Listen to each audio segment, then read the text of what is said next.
What I really love about Connecticut 18th century furniture is that it's so idiosyncratic and so purely American. This shop tradition that made this desk, made in the 18th century in the Middletown area, really was a tradition that started in the 17th century by settlers in that area. And they really weren't influenced by English immigrants that settled in Boston and other parts. They really developed their own style. Right, especially here in the Connecticut Valley. These shops were really near the river. They were near a major waterway, so they were getting some influences from other places. Maybe from some Boston furniture that was coming in, some pieces coming in. But they developed their own styles. And that's so wonderful. Now this desk here, a slant front, which opens up. Let's pull the lopers out. Supported by these lopers, which a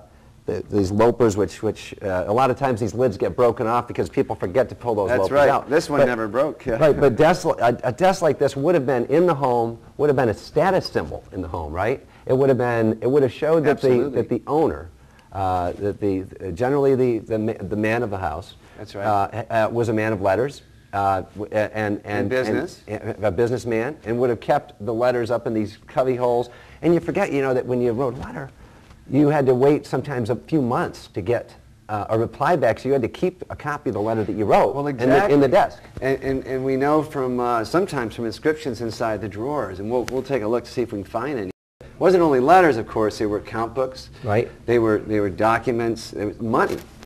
Ledgers, Ledgers, right? Money. I mean, once you get inside, you have the things we talked about, the documents, right? This is like an 18th century version of a file of fax, of a Palm Pilot, a computer, and inside here's this document drawer, which is also locked, correctly? It's a prospect door. It's locked. Yeah, and it's interesting that the lock is a wonderful little lock down low rather than up high. That's kind of unusual. That's a really neat thing. And absolutely original. Look, there's no other mark up high. Let's take a look. Look at the leather hinges, Les. Are those? Oh, that's great. Did it always have leather hinges? Well, now, actually, I heard that the owner was actually a tanner. So I think that the authors of the survey discovered that, right? That's right. Oh, so here he's got all the leather he wants. That's right. Nice leather hinges. We need to take these out. Let's do this carefully. Is there a secret? Okay, well, look, sometimes these. Look at that. That comes out. Carved to look like two valances, but it's one. A little wonderful little drawer. Now let's see if there's a... Oh, these are great. There's sometimes a little secret. Okay. Can you get that? I don't know. Let's see. You know what? I think I've got... Wait, it takes a little bit of... There's a spring. A little spring lock in a hole. Wait a minute. That come out? Let's see. We'll have to... We might... Oops, they got it. Oh, you got it. Let's move these out of the way. Do I get any points for that? Okay, I think I should. I'll get you a cup of coffee. Cup of coffee later. Look at that. Now here's chalk inscriptions. Look absolutely 18th century to me. That could be early 19th. Yeah. But they could be 19th century. But this says, and also in ink here, $34. Whatever that means, right? Well, it could have held. Could have been some note from the owner. Money because look at here. Look at here. So these hidden drawers. These are secret document drawers. They should come out if we just tap a little bit. Let's carefully tap this. These originally would have had little leather tabs with nails, and now those have gotten pulled off. Now, if I find money, it's mine. Okay? No, I'm the one that saw the inscription. Actually, but anything in there? I'll just dump it out over here. No, there's nothing in there. No. That's great because these were obviously hidden, and there's no question that sometimes money was on these desks. Sometimes money was hidden.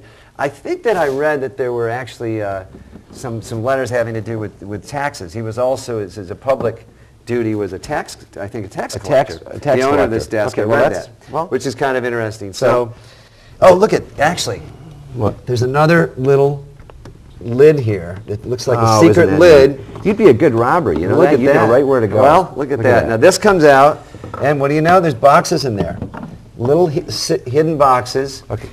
And they haven't been used much. Not a lot of wear.